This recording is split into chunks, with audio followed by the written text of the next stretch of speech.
Clarity is really an astounding feature, and I call it the angel effect. This image was again delivered to me as a Photoshop file, so thank goodness I can run Filter and Camera Raw as a filter on this file.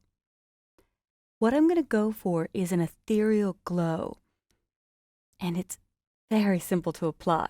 It almost gives that Hollywood skin look. As I slide down in Camera Raw, I can move clarity all the way to the left. If you go right, it really gives that rough harsh, which is another photographic expression or special effect that many people go for. It's popular in sports photography, so if you really want to give the feeling of strength or of just going all out in a sport, this gives the feel of all the exertion of the athlete. But I'm going for an angelic glow, so I'll take clarity all the way to the left. It's beautiful for baby, bridal, portraits, but I can go farther. I can adjust the overall exposure to really give a lighter, ethereal glow. And I'm going towards special effect, almost a surreal looking shot. So I might take the highlights way too far, or take the whites way too far. And as I move contrast, the lighting that the photographer gave this shot will really become apparent, especially if I drag back down the highlights or back down the exposure.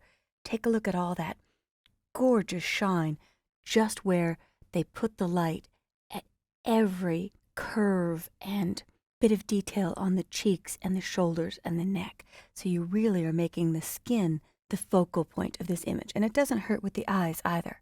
So I'll dial contrast up pretty high, but I'm going to take my exposure back towards a lighter effect. I can play with the blacks to make her hair a little bit darker on the ends. And I could play with this forever, but at some point I have to let it go. There we go. I think that's the look I'm going for. All right. So when I hit OK, I didn't make this a smart filter. I applied it to this image, but I'm going to end up putting this image in another file. So I won't even save the changes to her over this original. So I will right-click on the girl and duplicate the layer. And I'm going to put it into this rainbow image I have behind. Choose the document, Rainbow, and click OK. And it's got a different color space. I'm going to click OK. And when I click on the rainbow, there she is.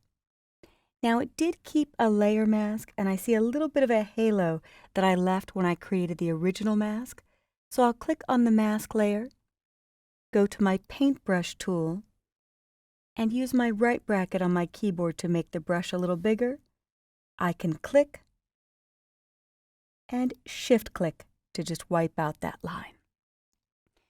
Now I also want an ethereal glow to the background, but this time I do want it fully editable. So I'll select the background layer and choose Filter, Convert for Smart Filters.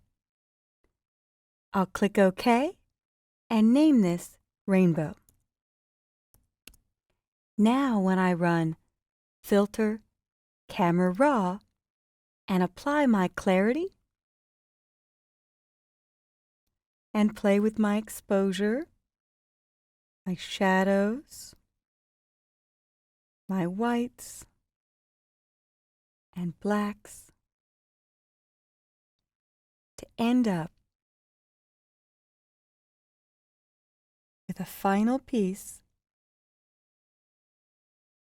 I'll boost the vibrance a little bit before I hit OK. Here's my before and after. And I'll click OK. And now this is editable fully because it was run as a smart filter. This is permanent on the girl image, but it really gives me that scene that she's looking up at the rainbow, and it is ethereal overall. And to finish it, I might want a wash of white, just sort of a ghosted effect on everything. So I will choose solid color as an adjustment layer and white And I often name this white, and I'll dial down the opacity. And there we have kind of a surrealistic scene. I might even decide to use a huge eraser and just erase through the mask on the white. I'll make my brush size 500 pixels or 900 pixels. There we go. And a hardness of 0, so it's completely feathered. And I could do a little shine through to see a little bit more detail in this area, but create a soft, glowing edge. So I could always swap my colors between adding or erasing, but now I've created a very ethereal theme using clarity in the Camera Raw, which is now a filter.